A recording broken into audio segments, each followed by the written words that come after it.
Professor J.L. Piris, Honorable Minister of External Affairs, Mr. Lalit Veeratunga, Secretary to the President, Secretaries to Ministries, Your Excellencies, the High Commissioners and Ambassadors of invited nations, Air Chief Marshal Roshant Gunatilaka, Chief of Defence Staff, Lieutenant General Jagat Jayasuriya, Commander of the Army, Vice Admiral Somatilaka Disanayaka, Commander of the Navy, Air Marshal Harsha Abbevikrama, Commander of the Air Force, former commanders of the Sri Lanka Armed Services, invited speakers, senior officers of the armed services, of the invited nations, other distinguished invitees, ladies and gentlemen. It's a pleasure and a privilege for me to address you at the opening ceremony of the seminar organized by the Sri Lanka Army, Defeating Terrorism, Sri Lankan Experience.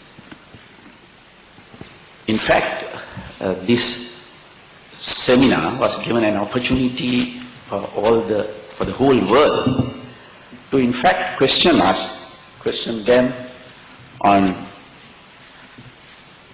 certain allegations made against us. In fact, it was an opportunity we have opened up for the whole world to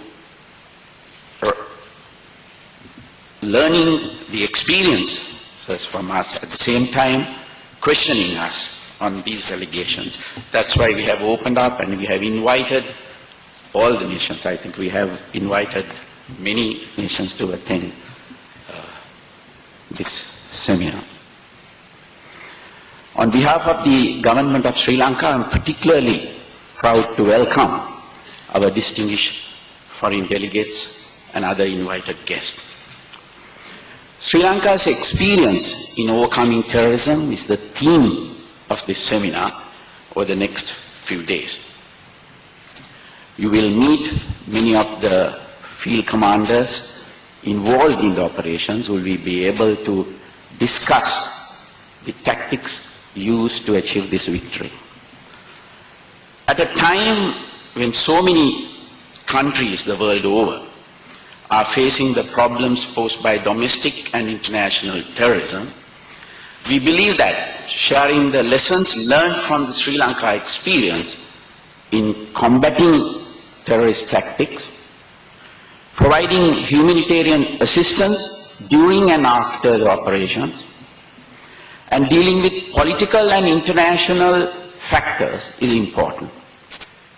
It is our earnest hope that these lessons will help our friends and allies in the international community to defeat international terrorism. Sri Lanka's experience with terrorism began in the 1970s. His Excellency, the President Mahinda Rajapaksa, assumed office in December 2005. Terrorist activities in Sri Lanka had dragged on nearly 30 years. 4 previous presidents, as well as several successive governments, comprising various political parties, had grappled with the issue without success. Over the years, a range of different approaches, including military campaigns, peace talks, and even international mediation had been tried. None had worked. With a large global financial network, highly developed offensive capabilities, and no genuine interest in peace, the LTT was a stubborn, hostile, and a formidable foe. Over the years, the LTT had grown from a small organization of armed individuals to a large, sophisticated terrorist outfit with very advanced combat capabilities. At its height, the LTT had more than 30,000 battle-hardened cadres, access to large stockpile of modern armaments, ammunition and equipment, a sophisticated naval wing, and a fledgling air wing. By 2005, the LTT controlled almost a quarter of the country's territory and approximately two-thirds of its coastline. Under the international brokered ceasefire agreement, the LTT even maintained the illusion of a state apparatus in the areas under its control. It must be understood that notwithstanding this, the LTT was one of the deadliest terrorist organizations in the world. The list of LTT's atrocities is long. Over the years, the LTT carried out ethnic cleansing in the north and east, brutally driving out the Sinhalese and Muslim civilians who lived there. They carried out countless attacks on civilians. They attacked villagers near the areas they occupied, massacring thousands. They attacked places of worship, such as the Sri Mahabodhiya and the Temple of the Tooth, the two most significant places of worship for Buddhists all over the world. They also carried out massacred as mosques and attacked churches. The LTT attacked vital national infrastructure such as the international airport, the central bus stand, and the main railway stations in Colombo. They attacked economic targets such as the central bank, the World Trade Center, oil refineries, and civilian harbors. They set off countless parcel bombs, car bombs, truck bombs, and claymore mines in populated areas, killing thousands of innocent civilians, and they perfected the tactic of suicide bombing. The LTT also carried out a vicious campaign of assassination against political targets, killing the President of Sri Lanka, the former Prime Minister of India, the Defense Minister, the Foreign Minister, several cabinet ministers, leaders of political parties, and large number of parliamentarians. These are all the hallmarks of brutal, ruthless, and unrestrained terrorist organization. The impact of the LTT's atrocities throughout Sri Lanka resulted in untold suffering for our entire population. In the areas outside the LTT's control, ordinary people's day-to-day lives were transformed by terrorism. Parents did not travel together in the same vehicle for fear of orphaning their children by getting caught in a bomb blast. Students' school attendance dropped every time rumors spread about impending terrorist attacks. Law and order deteriorated as terrorism fostered crime and corruption. The underworld became more powerful and its members gained access to arms and ammunition from the various armed groups operating in the country at large. In brief, an entire generation grew up under a veil of fear. There was a complete disruption to civilian life in the entire nation. In the areas under LTT's dominance, life was very much worse. The LTT were no freedom fighters on behalf of a beleaguered populace. On the contrary, they were a vicious group of terrorists that kept the people in the regions they dominated under a brutal dictatorship. The LTT did not tolerate any opposition.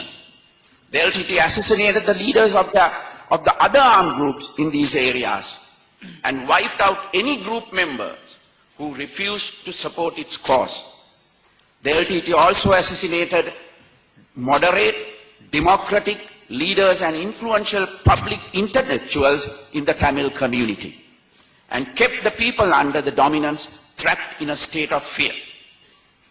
For its part, the Sri Lankan government did everything it could to maintain the supply of necessary services such as electricity, water, healthcare, and education to the people in these areas. Unfortunately, the LTT did not allow these services to be properly used. As a result, while the rest of the country developed, the areas under the LTT stagnated. This stagnation was not only economic, but also socio-political. Although the LTT claimed to maintain a police force, judicial system, and other trappings of a state apparatus during the time the ceasefire agreement was enforced, these were feeble attempts to disguise a territory under gunpoint. No one in those areas was safe, no one was free. Rescuing the hundreds of thousands of innocent Sri Lankans suffering under the fist of the LTT's brutal fascism was a key priority of the President when he was elected by the people to office in 2005.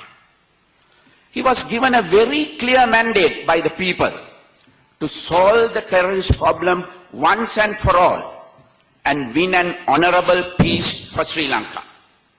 As such, he invited the LTT for direct talks and attempted to restart the stalled negotiations.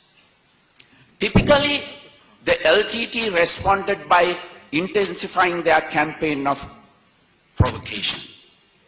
They blatantly violated the ceasefire agreement then in place. They attacked key military targets, including our highest ranked personnel, and continued attacking innocent civilians. The Claymore mine set off at Kapitigolava and other attacks at various locations all around the country killed hundreds of innocent children, women and men. The government bore these provocations with patience, but the final straw was when the LTT shut down the sluice gates at Mavilaru, a key irrigational canal for agriculture in the east. This inhumane act cut off water to thousands of acres of agricultural land as well as over 5,000 households and threatened a humanitarian disaster. The government could not allow this situation to worsen, and the government was forced to restore to a military operation to open the Mavilaru sluice gates. Over the years, there had been many attempts at militarily defeating the LTT, but none of these campaigns had met with lasting success. The most distinctive feature of the humanitarian operations launched in 2006 was the clear aim and commitment of the President to rescue the country from terrorism once and for all.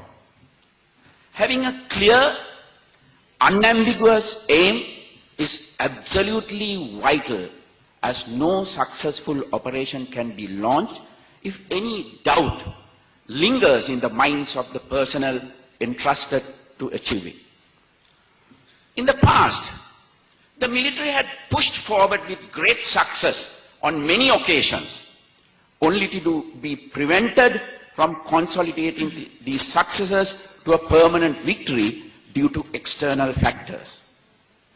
In contrast, when our humanitarian operation began in 2006, the military understood that the President's commitment to eradicating terrorism was unshakable.